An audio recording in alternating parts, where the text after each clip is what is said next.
오늘도 우리 사는 이야기 찾아주셔서 감사합니다.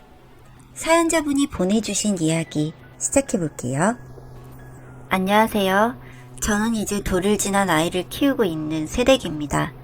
신랑과 저는 신랑이 키우고 있던 강아지 한 마리를 계기로 만나게 되었습니다. 제가 강아지를 너무 좋아하는데 집에는 엄마가 개털 알러지가 있으시고 아무래도 혼자서 좋아하는 마음으로 생명을 케어하기에는 너무 부담이 크더라고요. 그래서 흔히들 말하는 랜선 집사의 길을 걷고 있었어요. 저희 지역의 큰 공원에 가면 저녁이 되면 강아지를 산책하는 분들이 많이 있으신데 휴일 저녁이나 시간이 될 때마다 커피 한 잔을 사서 공원 벤치에 앉아 여유롭게 산책하는 강아지들을 보는 게 저의 낙이었습니다. 그때 신랑이 리트리버 한 마리를 데리고 산책을 하고 있었는데 제가 리트리버 견종을 엄청 좋아해요. 멀리서부터 걸어오는 걸 바라보고 있었는데 갑자기 그 강아지가 저한테 와서 애교를 부리기 시작했습니다. 그 큰 덩치로 배까지 보이면서 저랑 신랑 모두 그 강아지의 행동에 웃게 되었고 이후로도 종종 산책하는 모습을 보게 되었어요. 그러다가 그 강아지랑 친해지게 되었고 제가 강아지가 귀여워서 간식이라도 주고 싶었는데 준비를 한 게 없어서 근처 카페에 들러 견주님께 드릴 커피를 샀습니다. 견주님께 커피를 주면서 연락처를 교환하게 되었고 그 이후로 시간이 될 때마다 같이 산책도 하면서 신랑과 친해지게 되었고 결국 연인관계로 발전하게 되었어요. 신랑은 늘 강아지에게 친절했고 저에게 다정한 사람이었습니다. 그래서 대형견 모임에도 함께 참석하면서 저희의 만남에 있어서 강아지란 없어서는 안 될 오작교가 되어주었고 1년 정도의 동거기간을 거쳐서 결혼을 진행하게 되었습니다. 신랑과 제가 강아지를 많이 아낀 만큼 결혼을 할 때에도 강아지와 함께 할 수 있는 야외 결혼식을 진행했고 정말 아무 문제 없이 행복한 결혼 생활을 하게 되었어요. 약 1년간의 신혼기간 동안 신랑과 투닥거리기도 하고 좋은 날이면 야외에 놀러도 다니면서 행복한 시간을 보냈는데 문제는 제가 임신을 하면서부터 시작되었던 것 같습니다. 제가 임신을 하며 입덧이 심해졌었는데 제가 좋아하던 강아지 털도 알러지처럼 생기게 되어서 강아지 털을 다 밀게 되었어요. 큰 차이가 있다거나 하진 않았지만 그래도 제가 느끼기에는 많이 나아졌거든요. 그렇게 털 문제나 배가 불러오면서 강아지 산책이 힘들어지기 시작했고 저희의 오작교였던 강아지 때문에 싸우는 일이 종종 생겼습니다.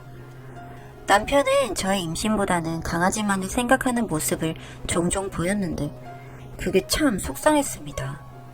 그리고 남편은 제가 핑계를 대며 강아지에게 소홀하게 대한다면서 저에게 뭐라고 했고 그렇게 다투는 게 일상이 되기 시작했습니다. 함께 나가던 강아지 모임도 제가 배가 불러오기 시작하면서 신랑이 혼자서 나가기 시작했고 모임을 갈 때면 야외 운동장에서 술과 고기를 먹고 들어오는 날이 많아졌어요. 그래도 출산을 하고 나면 몸도 추스르고 예전처럼 저녁 산책도 제가 잘 나갈 수 있으니 아이만 태어나면 이 모든 일이 다 해결이 될 거라고 생각을 하며 출산일만을 손꼽아 기다렸습니다. 저도 남편과 이런 관계가 돼버린 게 참 속상했거든요. 그리고 회복할 수 있다는 자신감도 있었고요. 그런데 출산을 하고 몸을 추스르는 동안에도 신랑은 개만 생각했습니다. 개 산책, 개 모임, 개 미용 등등. 사실 너무 서운했습니다. 여자는 출산을 하면서 정말 육체적으로나 정신적으로 굉장히 힘듭니다. 회복하는데도 오래 걸리고요. 그런데 이런 부분은 전혀 알아주지 않고 오로지 개에만 올인하는 모습이 참 속이 터질 것 같았습니다. 그럼에도 참으로 했습니다. 저도 강아지를 너무 아꼈으니까요. 그리고 산후조리원을 퇴원하고 집에 오게 되었는데 아기가 어리다 보니 결국 크게 강아지를 케어할 수 없었고 점점 강아지를 케어하는 게 부담으로 다가오더라고요. 그렇게 반년 정도 되는 시간이 지난 것 같아요. 바람이 차갑긴 하지만 아이와 함께 산책을 갈 겸 먼저 산책을 나가 있는 신랑과 강아지 마중을 갈 겸 해서 유모차를 끌고 여기저기 다녀보고 있었는데 멀리서 신랑과 저희 강아지가 보였고 그 옆으로 모임을 함께하는 여성분이 서 있었습니다. 같은 동네에 사는 것도 아닌데 왜 이렇게 멀리까지 와서 산책 중일까 생각을 하며 가까이 다가가서 인사도 하고 함께 산책을 잘 마무리하고 집으로 돌아왔습니다. 그리고 며칠 뒤 산책을 나간 신랑이 전화도 안 받고 늦게까지 안 들어오길래 아이와 함께 동네를 돌아다녀 보고 있었는데 저희 동네에는 야외 자리에 앉을 수 있는 막창집이 있었어요. 신랑이랑 그 여자가 둘이서 막창을 먹고 얼큰하게 술이 취해 있었고 두 마리 강아지들은 가게 밖 기둥에 묶여 있었습니다. 얼마나 기가 차던지. 둘 다 이미 얼큰하게 취한 상태였고 저는 화가 나서 그 자리에 가까이 다가갔는데 그 여자가 저희 신랑한테 자기 일하면서 이야기를 하고 있었습니다. 그제서야 알았어요. 개에 미쳐있는 이 사람이 모임에 있던 여성분과 바람이 났다는 걸. 보통의 사이에서 누가 자기자기 하나요? 게다가 스킨십도 서슴지 않고 있었거든요.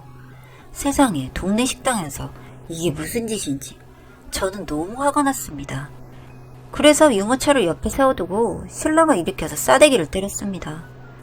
주변에서는 무슨 상황인지 몰라서 순간 웅성거렸지만 제 옆에 있는 유모차와 술에 취한 남녀를 보고는 상황을 짐작하셨을 거라 생각합니다. 여튼 신랑이 술이 떡이 되어서는 화도 안 나는지 해실거리며 웃고 있길래 그 자리에서 싸대기 2대를 더 때리고 제 휴대폰으로 사진을 찍고 신랑 휴대폰을 뒤지기 시작했습니다. 신랑이야 뭐 그제서야 상황이 파악이 되는지 저에게 소리를 지르며 달려들려고 했지만 주변에 계시던 남자 손님들이 신랑을 막아주신 덕분에 증거를 제 휴대폰으로 보내둘 수 있었습니다. 그날 거기 계셨던 분들 어찌나 감사하던지요. 수군대는 소리 속에 아기도 아직 어린데 라는 이 말이 듣는데 어찌나 속이 쓰리던져. 그나마 그때 평소 강아지 사진을 전달하는 목적으로 에어드랍 기능을 많이 사용했는데 그 기능 덕분에 긴박한 순간에도 빠르게 증거를 받아볼 수 있었던 것 같습니다. 이 부분은 정말 다행이라고 생각하고요. 휴대폰 증거는 이때가 아니면 받기 힘들었을 거라서요. 그렇게 본인이 외도 현장을 걸렸고 주변 손님들의 불쾌한 시선을 느낀 신랑은 황급하게 자리를 떠났는데 떠나는 순간에는 그렇게 물고 빨고 하던 강아지도 두고 가더라고요. 지 새끼보다도 애를 낳은 지 얼마 안 된 와이프보다도 소중하게 대하던 놈이 그런 강아지를 두고 가다니 속으로 얼마나 비웃었는지 모릅니다.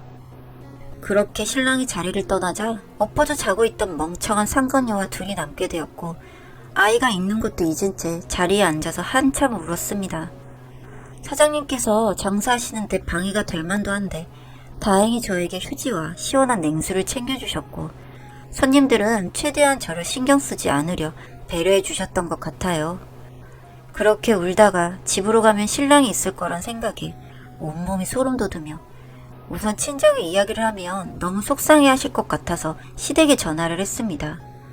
어찌 되었건 본인 아들 일이니 그나마 괜찮을 거라고 생각했어요.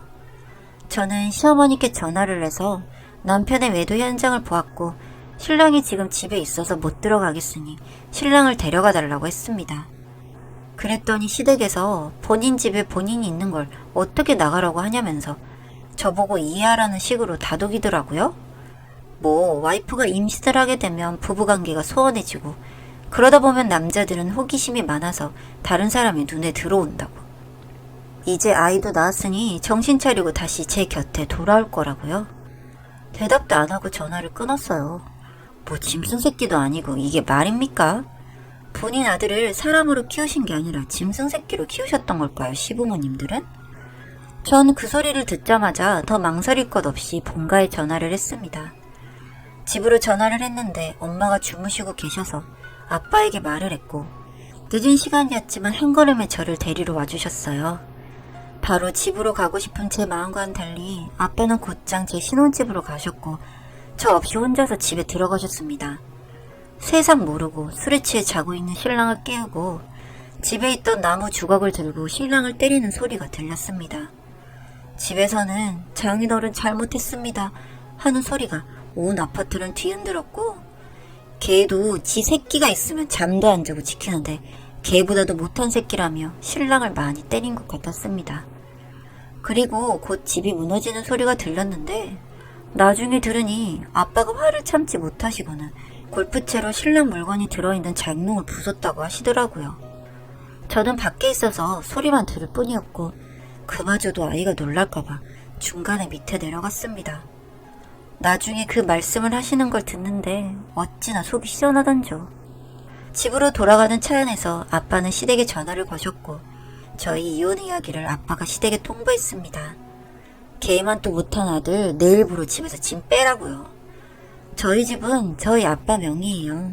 결혼할 당시에 저희가 벌어둔 걸로는 수도권의 집을 구하기가 힘들어서 아빠가 세를 놓고 있던 아파트에 저희가 입주를 하게 된 거였거든요.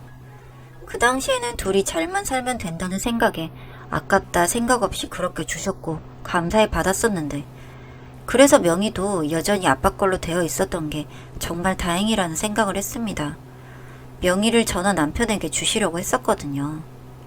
그런데 정말 끝까지 시댁에서는 아이들이 별거 아닌 걸로 싸운 걸로 어른이 나서면 어떻게 하는 식으로 말리시는데 정말 정 떨어지더군요. 그런 시댁의 아빠는 땡전 한 푼 없이 귀한 딸 데려갔으면 그래도 사람 도리는 지켜야 하는 것 아니냐며 시댁에 소리를 질렀고 그놈의 개 그렇게 좋아하더니 이젠 그 개만 또 못한 소리로 지저대냐며 그대로 전화를 끊었습니다. 결국 강아지는 집에 두고 저와 아이만 본가로 돌아가게 되었고 그날 이후로 밴드 모임에는 제가 두 사람의 바람 사실을 알렸습니다.